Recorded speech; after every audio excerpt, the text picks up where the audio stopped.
Olá pessoal, tudo bem com vocês? Bem-vindo à nossa segunda parte dessas aulas sobre conservação de energia. Então, olha só, na aula passada a gente discutiu bastante sobre a ideia de trabalho, né? O trabalho realizado por uma certa força. A gente chegou numa expressãozinha que vai dar para a gente essa informação, né? Quanto de energia uma força consegue acabar imprimindo num certo corpo com uma certa massa, por exemplo, tá? Então vamos rever um pouquinho essa ideia de trabalho e vamos explorar um pouquinho mais essas relações que a gente chegou hoje, tá? Vamos tentar compreender melhor essas relações que são muito importantes para entender a própria conservação da energia. Legal, pessoal? Então olha só. Na aula passada a gente chegou exatamente nessa expressão aqui, né? Que foi a expressão para o trabalho. O trabalho de uma força, regra geral, vai ser a força vezes o deslocamento.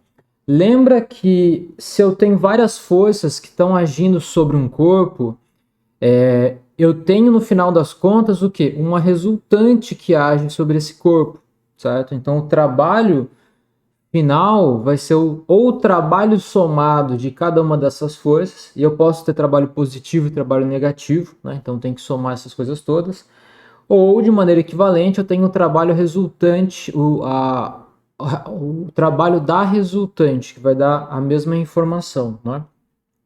Então tá, então vamos continuar aqui, né? Então a gente tem aqui a ideia do trabalho, como a gente já definiu na aula passada, né? Então tem um trabalho. Esse trabalho vai ser o produto escalar entre a força e o deslocamento. Eu tenho que ter um deslocamento, né? Então se uma força, se um corpo, uma certa massa, está sob a ação de uma certa força, e não houver nenhum deslocamento, o trabalho realizado por essa força vai ser nulo. Tá? Não tem jeito, não tem choro nem vela. Né? Uma outra coisa é com relação à dimensionalidade. Né? Então eu posso ter uma força que age, por exemplo, numa certa massa que vive no mundo unidimensional. Então aqui eu vou botar uma caixinha unidimensional, ou seja, ela só pode ir para frente e para trás nesse caso, né? Vamos colocar aqui a direção X. Então, se eu aplico uma força em cima dessa caixa, essa força ou ela está apontando para frente, né? Ou ela está apontando para trás, não tem jeito. Tá? Então, é uma força que vai atuar sempre na direção X. Né? Então, eu tenho aí uma força que é unidimensional. Ou eu posso também ter um movimento que ocorre num sistema bidimensional. Então, por exemplo, eu tenho uma caixa que está preso na minha mesa. Então aqui está a caixa e aqui é minha mesa. E aqui também, né? Eu posso ter uma força. Agora essa força que puxa essa caixa para algum lugar é uma força que tem direções x e direções y, né? Então é uma força F que tem uma componente x aqui e tem uma componente y. Pode ter, né? E se houver algum deslocamento, eu tenho uma força impressa sobre esse corpo. Né? De maneira equivalente, eu posso também ter o quê? Ter uma força que age sobre algum corpo e essa força ela age no espaço tridimensional. Né? Então, eu tenho aqui, por exemplo, o nosso espaço cartesiano. Eu tenho o meu corpozinho que está, vou botar ele aqui, ó. Né? Tá aqui, tem alguma coordenada aqui, aqui, e tá lá.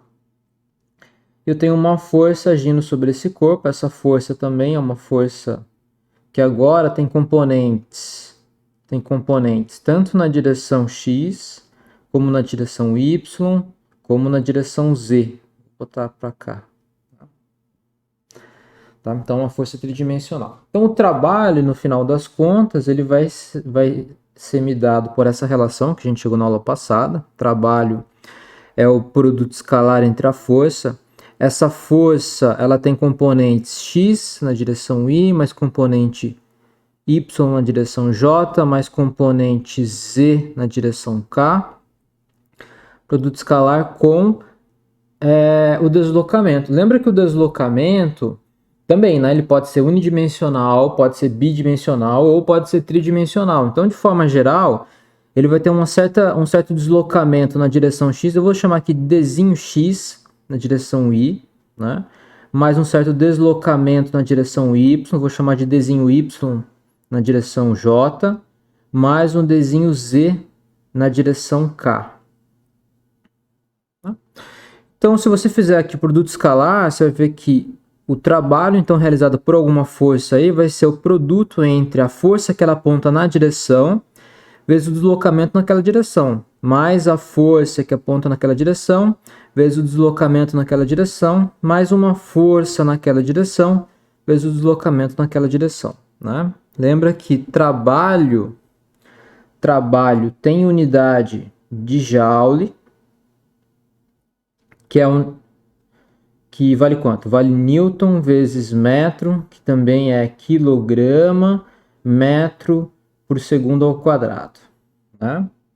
Essa quantidade é uma quantidade escalar. Energia é uma quantidade escalar. O que isso quer dizer? Quer dizer que eu preciso apenas de uma informação, né? Eu preciso de uma unidade, de uma quantidade e uma unidade para poder definir completamente essa quantidade. Então, o trabalho vai ser energia. Então, o trabalho vai ser realizado por uma força dado por essa expressão que a gente chegou na última aula. Tá só revendo com vocês aqui para não ter dúvida no que a gente já viu, tá? Legal. Por que é importante a gente saber isso? Por que vai ser importante, no final das contas, descobrir essas relações de energia, né, de uma força com um corpo e tudo mais? Lembra que quando a gente estudou dinâmica e cinemática, para poder chegar nas equações de movimento, eu tinha que conhecer muito bem a aceleração, né? Se eu não conhecesse bem a aceleração, eu não conseguiria resolver meu problema, pelo menos de forma analítica. Para aceleração constante, a gente consegue ter as equações, são bem simples, né, como a gente viu em cinemática. Se eu não conheço a aceleração, agora eu fico restrito à equação de movimento dada pela segunda lei de Newton. Qual que é a segunda lei de Newton? Que força, né, força é massa vezes a aceleração, né? Ou melhor ainda, lembra que é resultante de um corpo é a massa vezes a aceleração. Ou ainda que a aceleração impressa num corpo, ela vai ser a resultante, né, aqui multiplicado pelo inverso da massa. Se a resultante varia com o tempo, ou varia inclusive com a posição, né, a aceleração também. A aceleração também vai variar com o tempo e vai variar com a posição. Nessas condições, aí já fica complicado de a gente descrever as equações de movimento de forma analítica, certo? Apenas para algumas condições. Uma delas, por exemplo, é quando a resultante é constante, ou, em outras palavras, a aceleração também é constante. Então, nessas condições, eu consigo chegar nas equações de movimento de forma analítica, que a gente fez em cinemática, tá? Tá, mas eu vou dar um exemplo para vocês de um tipo de força que não varia, que varia de uma maneira não uniforme, tá? Que é a força elástica. Então vamos estudar um pouquinho aqui, fazer um parêntese para poder discutir um pouco essa relação, que é a força elástica. Força elástica, e aqui eu também já vou colocar um spoiler chamado lei de Hooke. Tá? Bom, o que é essa força elástica? Qual que é a diferença dela? Imagina o seguinte, né? Eu vou ligar aqui uma parede, então vou desenhar uma parede aqui, um chão, né? Lembra, isso aqui é só para representar que essas coisas são fixas. Eu vou ligar nessa parede uma mola. Então pego aqui, ligo uma mola e nessa mola eu boto uma massa, que é a minha massa aqui, M, tá? Esse tipo de construção é a chamada massa-mola, né? O meu sistema massa-mola. Sistema massa-mola.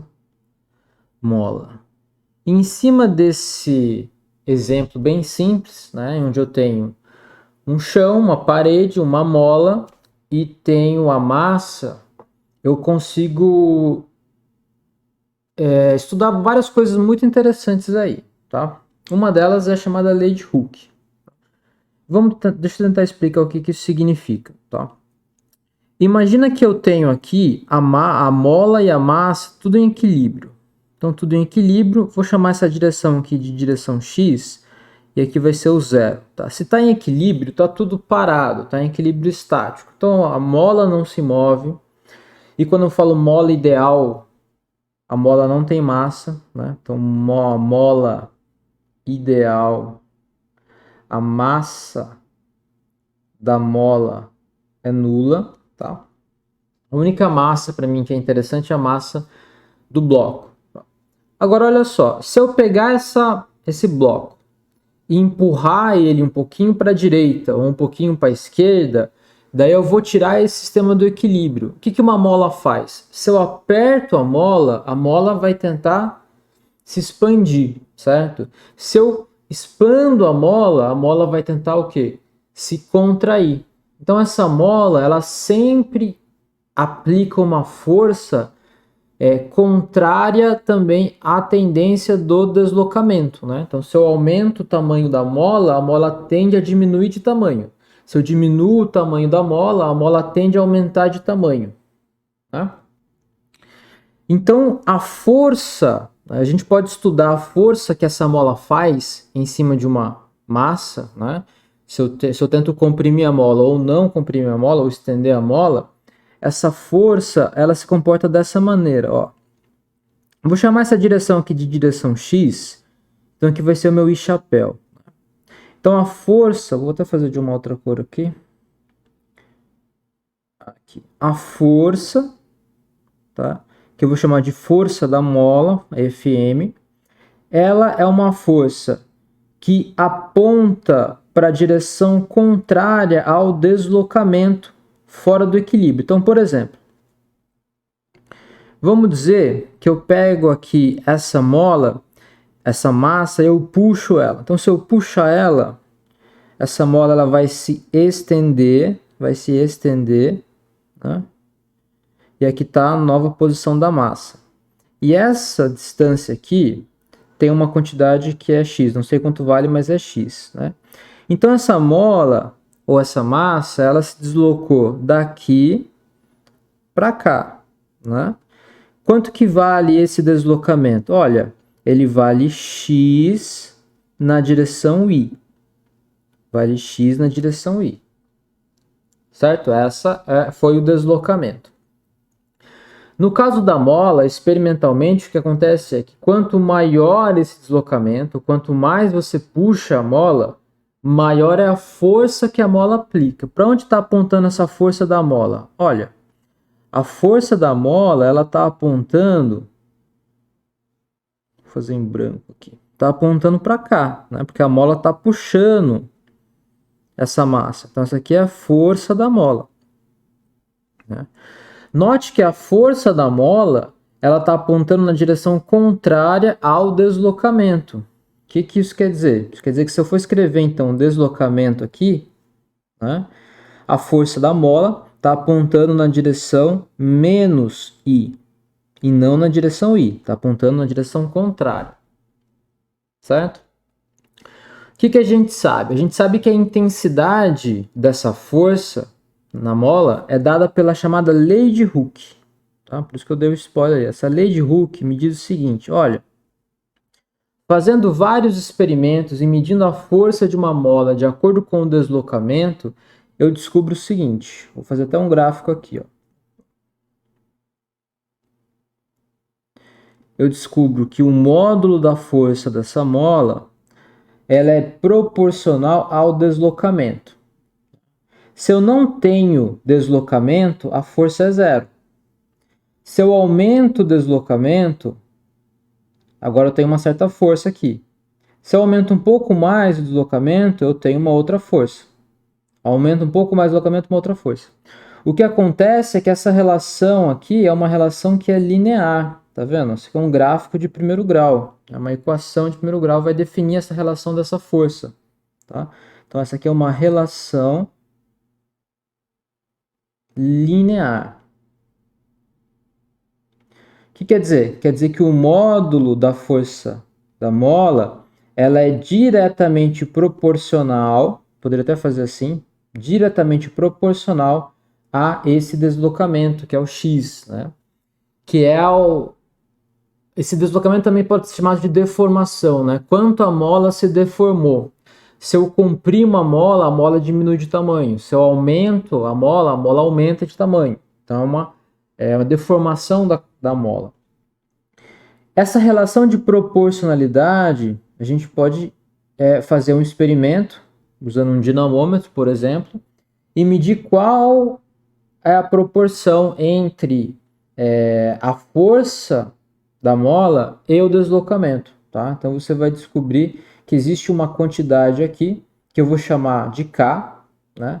Esse K vai ser uma característica, uma propriedade para cada mola. Tá? Então cada mola vai ter seu K.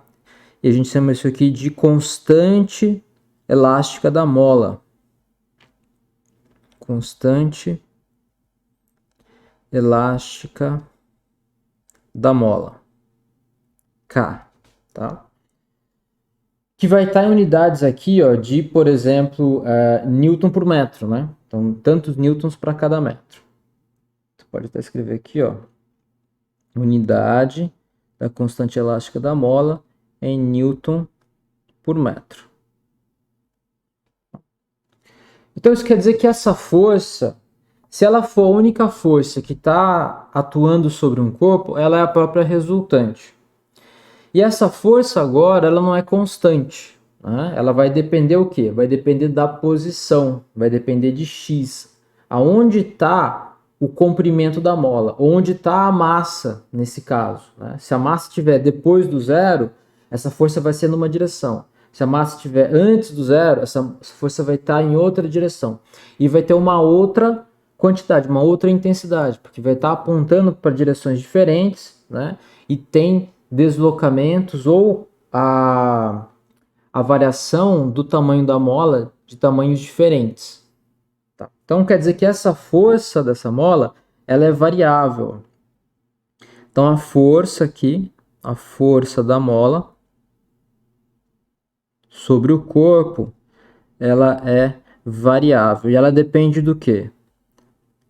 Ela depende da posição, né? Então a força da mola em módulo depende da posição x aqui. Então, nesse caso, veja que as minhas equações de movimento que a gente aprendeu lá em cinemática, elas não são mais válidas. Eu não vou conseguir descrever a posição dessa massa em cada momento temporal e nem a velocidade, né, dessa massa também em cada momento temporal ou de posição, né, usando as equações de cinemática que a gente viu lá atrás. Por quê? Porque a aceleração ela muda com a posição. Então deve ter uma outra maneira de poder resolver esse problema. Tá? Então é isso que eu quero tentar mostrar para vocês aqui, que realmente a gente pode resolver esse problema de outra forma. Tá? Bom, pessoal, vamos então agora aproveitar para calcular o trabalho realizado por essa força da mola. Tá? Então, trabalho realizado pela força da mola.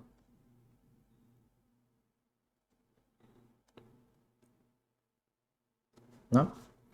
Então vamos fazer o seguinte, quanto que vale essa força? Olha, a força da mola, ela vale menos kx na direção y, certo? Beleza, kx na direção y. Agora, essa força, ela depende do quê? Ela depende da posição x, porque para cada posição x, eu vou ter uma certa força, né? Então, para cada deslocamento x, eu vou ter uma força diferente. Legal.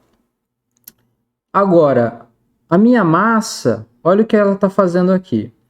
Ela sai do zero, né? E ela pode aumentar, então, a distância dela até o zero, a distância até o equilíbrio. Então, ela pode aumentar nessa direção, na direção positiva, né? Até chegar em algum ponto aqui que é o x, né? Ou ela pode aumentar na posição negativa. Tá? Então, o deslocamento que acontece, eu vou fazer aqui de outra cor, o deslocamento vai valer quanto? Olha, esse deslocamento ele vai valer uma certa quantidade de x, uma quantidade infinitesimal de x, na direção positiva, por exemplo, né? Se a massa estiver indo para a direção positiva de x. Então, o que eu estou fazendo aqui? Ó? Eu tenho a massa ela estava aqui na posição de equilíbrio, tá? Massa m, na posição 0. Num tempo muito pequeno, posterior a esse momento aqui, a massa está agora aqui, ó, um pouquinho para frente, tá? Numa distância dx. Né? E eu tenho a força que está atuando sobre essa massa aí, que é uma força nessa direção. Força da mola. E o dx vai ser quanto? Vai ser um dx, esse deslocamento nessa direção, dx na direção y. Tá bom? Então, beleza. Então, quer dizer que o trabalho realizado por essa força aqui, né, eu vou chamar, inclusive, isso aqui de um infinitesimal de trabalho, né, porque é um deslocamento muito pequeno em que essa força está realizando trabalho. Então, eu vou chamar aqui um dW, que é um diferencial de trabalho, vai ser igual a produto escalar, né, entre a força, que é a força da mola, vezes o deslocamento. Vezes esse deslocamento aí, tá? Infinitesimal. Então, o elemento de trabalho vai ser Fm da força, e aqui é um produto escalar com o quê? Com o dx na direção y. Tá? Da maneira com que eu escrevi aqui a força, então o meu trabalho vai ser menos kx, tem um produto ali escalar entre o y com o y, vai dar 1, né? Dx. Então esse é o trabalho realizado por uma força quando há um deslocamento muito pequeno da posição de equilíbrio dessa mola. Tá? Como a força ela muda para cada nova posição da mola, o que eu tenho que fazer? Eu tenho agora que integrar, né, em todas as posições. Então, o trabalho realizado por essa força, quando eu tenho um deslocamento da mola que vai da posição de equilíbrio 0, por exemplo, até uma posição x, né, vai valer quanto? Vai valer a integral desse diferencial de trabalho. Né? Então, de 0 até o x, quanto que vale lá? Vale menos kx dx. Né? Como o menos k é uma constante, eu posso tirar fora da integral. Então, isso aqui vai dar menos k integral de 0 até x de x dx. Quanto que é a integral de x dx? Só vou trocar aqui o limite, a variável de integração para x', tá? Para não ter confusão aí, né? Lembra de cálculo 1, a variável de integração ela some no final, tá? Então, só para não confundir o que é x com variável de integração aqui. Então, a integral de x' dx' vai ser o quê? X' ao quadrado sobre 2 integrado entre 0 e x. Tá? Então, o trabalho realizado por essa força da mola, né, quando eu puxo a mola até a posição x, vai ser menos kx ao quadrado dividido por 2. Tá? Então, esse vai ser o trabalho realizado pela mola em cima dessa massa, quando eu puxei a massa. Eu poderia ter feito ao contrário, eu poderia ter empurrado a massa. Se eu empurrar a massa, daí vai acontecer outra coisa. Né? Se eu empurrar a massa, a força da mola continua sendo menos kx ao quadrado, e o dx agora tem valores negativos, né? Vai apontar para outra direção. Então, o valor aqui do trabalho realizado por essa força da mola, tá, em cima da minha mola, é dado por essa expressão aqui, né? Vai dar menos kx ao quadrado. Certo, pessoal? Bom, pessoal, olha só. O sinal aqui é de menos, né? Por quê? Porque o movimento, vamos fazer o movimento que eu exemplifiquei aqui, né? Eu tenho a massa tenho a massa, essa massa ela está aqui na mola, né? Ela estava aqui, né? Daí o que eu fiz aqui? Eu fiz a integral do trabalho para quando essa massa sai dessa posição do zero, ela vai até aqui a posição x. Então quando ela chega na posição x, o trabalho realizado por essa massa, por essa mola, vale menos kx ao quadrado sobre 2. Tá? Então o deslocamento aconteceu daqui para cá. E a força da mola sempre está atuando nessa direção. Então, nesse caso, olha, a força da mola está numa direção e o deslocamento está em outra, né? Então, por isso que vai dar o menos ali na frente. Agora, pode acontecer o seguinte, pode acontecer de eu calcular o trabalho da força agora quando a massa vai do sentido contrário, né? Vai dessa posição para cá, para o zero. Daí agora, olha só, o deslocamento está apontando nessa direção e a força está apontando na mesma direção. Então, se você mudar aqui, por exemplo, o limite da integração, vamos pegar aqui essa integração aqui, ó. Esse aqui foi o resultado, né? Então, o trabalho ele vale menos kx' ao quadrado sobre 2. Eu integrei de 0 a x, né? Quando a massa vai de 0 a x. Mas e se a massa for de x a 0? Ó, se for de 0, for de x a 0, então isso aqui vai dar menos kx' valendo 0, né, ao quadrado dividido por 2, menos, com menos lá vai dar mais, kx, que vale 2 agora, vale 2 não, vale x ao quadrado dividido por 2. Né? Então isso aqui vai dar 0, com mais kx ao quadrado sobre 2. Então veja que o trabalho agora ele vale mais kx ao quadrado dividido por 2. Tá? Então esse trabalho é negativo quando a mola sai do equilíbrio e eu estendo ela. E o trabalho é negativo, né, quando a mola agora está estendida e o deslocamento ocorre na posição de maior distensão da mola até o zero ou, né, quando for passar para o outro lado.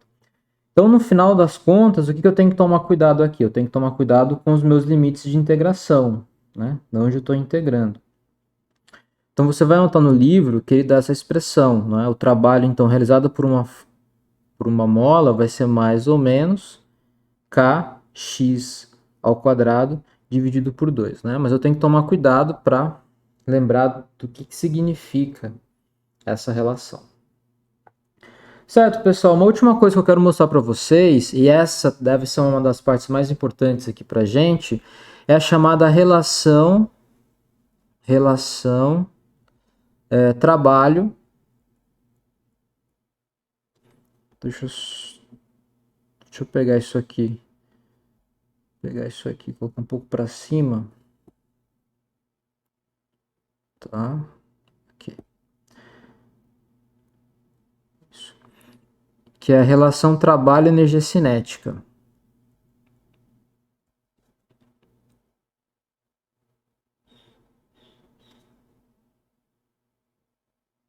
Energia cinética. Note como uma coisa que eu não falei aqui, quando eu estou discutindo a mola, e essa discussão com relação ao sistema massa-mola, ela é muito rica, né? Como eu falei, dá para a gente trabalhar muito em cima dessa relação da discussão da massa-mola. Eu descobri o trabalho, então o trabalho vai depender da posição, onde está a massa. Né? Quanto maior a posição da massa com relação ao equilíbrio, eu tenho maior trabalho realizado. Agora, uma pergunta que eu posso fazer é como que essa posição da massa ela varia com o tempo? Essa é uma pergunta que eu não sei responder, né? Ainda, tá? Uma outra pergunta é como que a velocidade da massa se comporta em função do tempo? Como que a posição x aqui mesmo, né? Como x varia com o tempo e outra, essa massa ela tá com uma velocidade. Então, a hora essa velocidade está para um lado, a hora está para o outro lado. Então, essa velocidade, como que ela se comporta em função do tempo? Essas informações eu não tenho. Eu não tenho por quê? Porque eu não posso utilizar aqui as minhas equações da cinemática que a gente já conhece. né? Não posso utilizar porque a aceleração aqui não é constante. A força ela depende da posição. Se a posição varia com o tempo, essa força depende do tempo também, tá? Então tem outras relações que vão me ajudar nessa tarefa. Então essa relação trabalho e energia, então vamos tentar relacionar aqui trabalho com energia cinética, que eu vou chamar aqui, ó, tem alguns livros que energia cinética é chamada de K maiúsculo, que é o Kinetic Energy em inglês, tá? Tem alguns livros que é chamado de T maiúsculo. Eu vou chamar aqui pra gente de energia cinética, um EC, tá? Então tem uma relação entre trabalho e energia cinética. Veja, aqui não é tão complicado não. O que é o trabalho então? Se eu tenho uma certa massa, vamos fazer bem devagar aqui. Eu tenho uma certa massa no espaço tridimensional, uma massa mzinho. Essa massa está sob a ação de uma certa força, uma força m, né? E essa massa ela sofre um deslocamento para qualquer direção, por exemplo, essa direção aqui, um deslocamento que eu vou chamar de dr. Né? Então, o trabalho realizado por essa força, né, um dW aqui, né, um elemento de trabalho, porque essa força ela pode variar para cada posição. Tá? Então, quando eu vou mudando de posição, eu tenho que mudar a força também. Né? Depois eu tenho que somar todos esses incrementos. Então, o dW vale essa força, que eu não sei como varia, né, em função da posição, dr. Né? Então, quanto que dá o dW aqui? Esse elemento de trabalho. Vale o F na direção x dx, né? Mais F na direção y dy, mais F na direção z dz. Como a gente já viu. Né? Então, pequenas variações, pequenos deslocamentos na direção em que eu tenho aquela componente da força, vai me dar esse trabalho naquela direção. Né? Se eu quiser saber quanto que é o trabalho todo, eu vou ter que integrar isso. Trabalho todo vai ser a integral do meu trabalho todo. Né? Trabalho todo quando eu estiver numa posição qualquer, vou chamar aqui de R0, até uma posição final, que eu vou chamar de R aqui. Tá? Então, essa quantidade aqui, ela vai ser a integral do fx dx mais a integral do fy dy mais a integral do fz dz. Né? Quando eu saio de x0 e vou até x, quando eu saio de y0 e vou até y, quando eu saio de z0 e vou até z. Daí eu tenho que... Bom, não vou trocar a variável de integração aqui, porque vocês, né, já sabem como é que funciona essa ideia da variável de integração. Só que pela segunda lei de Newton, o que é f de x? F de x é a massa vezes a aceleração na direção x. Né? Então, f de x vale massa. O que é aceleração na direção x? É a variação temporal da velocidade na direção x. Né? Então, vou reescrever isso aqui. Ó. Isso vale também para as outras, né? Eu tenho aqui Fy, que vai valer massa vezes dvy dt, e o Fz, que vai valer massa dvz dt. Então, quer dizer que o trabalho, vou pegar dessa relação aqui, ó, esse trabalho, ele vale. Trabalho. Vou pegar aqui só um exemplo. Integral, né, de x0 até x de fx, que é a massa, dvx dt dx. Daí tem mais aqui, né? Tem a componente y, que eu vou chamar aqui de w de y, e tem mais a componente z, que é w de z, que é essas duas aqui, ó. Essa componente e essa componente aqui, tá? Só que olha só, eu tenho dvx dt. X, que é a posição, depende do tempo. Ou vice-versa, né? O tempo também depende do x. Então quer dizer que eu posso usar a regra da cadeia aqui, ó. dvx dt deve ser dvx dx, né? O tempo depende de x também, dx dt. Só que dx dt é a própria velocidade, né? É a própria velocidade vx. Então isso aqui vai dar vx dvx dx. Tá vendo? Então dvx, que é o que está aqui, ó, dvx dt vale vx dvx dx. Eu vou trocar isso daqui aqui. Tá? Então quer dizer que meu trabalho vai ser igual a massa vai sair fora da integral, então vai dar m a integral de vx dx, opa, dx não, vx dx dx, né? Mais as outras componentes lá, componente na direção y mais a componente na direção z, né? Vamos reescrever isso aqui tudo para ficar um pouco mais claro para vocês. Então, ó, o que eu tenho aqui é o seguinte: meu trabalho total vai ser massa vezes a integral de v de x dvx dx dx mais m integral de vy dvy dy mais a componente do trabalho em z. Vou deixar vocês completarem aqui, tá? Então, o trabalho total vai ser massa integral de vx dx. Opa, vx vx. Né? Que agora a minha integral, né, pelo teorema fundamental do cálculo, a minha integral em dx ela não existe mais, a minha integral agora é em dvx, né? Que é uma integral da velocidade, que é a velocidade na direção x aqui. Se é uma integral na velocidade, quais são os limites da integração agora? Olha, antes era velocidade no x, antes era posição em x0 e posição em x. Né? Agora é a velocidade naquela posição x0 e na velocidade na posição x. Então agora isso aqui vai ser a velocidade 0 na direção x, né? E aqui vai ser a velocidade em x. Tá? Mais as outras, que vai ser aqui a componente, então, em y, vy, dvy, na posição v0y, vy, vamos trocar aqui a variável de integração, botar um linhazinho aqui, porque essa variável de integração vai sumir, mais a componente z, que vai ser a integral, então, de vz, linha, eu também vou trocar aqui já a variável de integração, linha, v0 na direção z até o vz.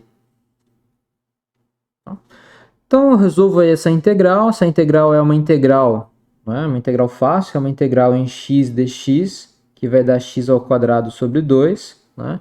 Nesse caso aqui a variável de integração é vx', então isso aqui vai ser massa vx' ao quadrado dividido por 2, integrado de quanto a quanto? Integrado de v0x até vx, a mesma coisa aqui para y, então vy' sobre 2, integrado de quanto? Ao quadrado, integrado de v0y até vy, mais a componente z, então vz' sobre 2 ao quadrado, integrado de v0z até vz. Né? Então resolvo aqui, isso aqui vai dar quanto? Isso aqui vai dar, colocar a massa em evidência, isso aqui vai, e colocar o 2 também aqui em evidência, isso aqui vai dar vx ao quadrado menos v0x ao quadrado. Façam sua conta em casa aí certinho, confiram para ver se está certo isso. v0x ao quadrado. A mesma coisa com y, então massa sobre 2, aqui vai dar vy ao quadrado menos v0y ao quadrado mais a massa sobre 2 Vz ao quadrado menos V0z ao quadrado. Tá? Dá para melhorar ainda mais. Isso aqui vai dar massa sobre 2 em evidência. Aqui, ó, eu vou juntar tudo que está Vx. Então, vai dar Vx ao quadrado mais Vy ao quadrado mais Vz ao quadrado menos m sobre 2 do que? De V0x ao quadrado mais V0y ao quadrado mais V0z ao quadrado. Tá? Só que aqui fica um negócio interessante. Por quê? Porque essa combinação aqui, ó, V0x quadrado, V0y quadrado, V0z quadrado, é o quadrado da velocidade inicial. Então, velocidade, que é um vetor inicial em 3 dimensões aí da massa que está sob a ação dessa força, que varia com a posição, né, ou alguma coisa assim, é o valor dessa velocidade em módulo inicial. E essa quantidade aqui é a velocidade na posição qualquer ali, né? Eu vou chamar de velocidade final ao quadrado. Se eu estou interessado nesses dois pontos, né? Então, olha que interessante. O trabalho realizado por essa força, quando eu vou de um ponto a outro, ela é dado por m sobre 2, velocidade final ao quadrado, menos m sobre 2, velocidade inicial ao quadrado. E aqui a coisa fica muito interessante, por quê? Lembra que a unidade de trabalho é o joule. Então, a unidade desse cara aqui e desse cara aqui, como eu estou somando os dois, obrigatoriamente também tem que ser joule. Ou seja, são também unidades de energia, tá? Então, olha só, trabalho vai ser igual a meio de mv final ao quadrado menos meio de mv inicial ao quadrado. Eu vou chamar essa quantidade aqui, que é uma quantidade de energia, tem unidade de energia, eu vou chamar essa quantidade de energia cinética. Tá? Por que cinética? Porque cinética está associada a movimento, né? Cinético. E por que movimento? Porque tem a velocidade aí, não, tem velocidade final ao quadrado. Então, eu vou chamar isso aí de energia cinética. E inicial, né? Desculpa, final. Energia cinética final. E essa daqui vai ser o quê? Vai ser a minha energia cinética inicial. Cinética inicial. Então, o trabalho realizado por uma certa força, seja essa força qualquer força, né? Eu não estabeleci qual força é essa, eu só utilizei aqui a segunda lei de Newton, ela vale a variação da energia cinética final menos energia cinética inicial. Então, o trabalho realizado por uma força é igual à variação da energia cinética, que eu posso escrever dessa forma, né? Energia cinética final menos inicial, ou o trabalho é igual à variação, né, da energia cinética, nessa forma aqui. Essa é a nossa relação trabalho-energia, relação trabalho-energia cinética. Trabalho, energia cinética. Né? Onde energia cinética, para mim, vai ser o quê? Vai ser uma energia associada a um movimento, né? A velocidade de uma partícula com relação a um certo referencial. Certo? Bom, acho que a gente já discutiu bastante aqui, chegamos nessa relação muito importante, que é a relação entre energia e trabalho. Vamos, na próxima aula, na terceira parte dessas aulas de conservação de energia, eu quero continuar um pouquinho mais sobre isso e discutir potência, tá, com vocês. E daí a gente faz alguns exercícios aí para poder entender um pouco melhor como aplicar essas ideias aqui. Certo, pessoal? Então é isso. Até a próxima. Tchau.